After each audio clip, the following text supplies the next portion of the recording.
So, how do you set up business payments with Stripe?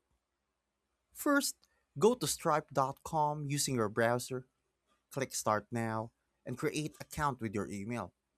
After that, Stripe will guide you through the setup process.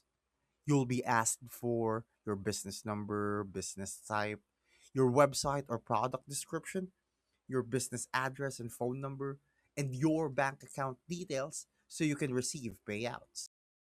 They'll also ask for identity verifications like your full legal name and date of birth. This is for compliance and security.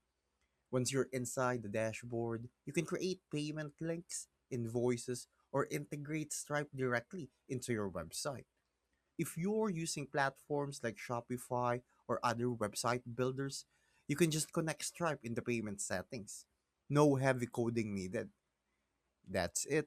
Thanks for watching. Make sure to subscribe for more useful content.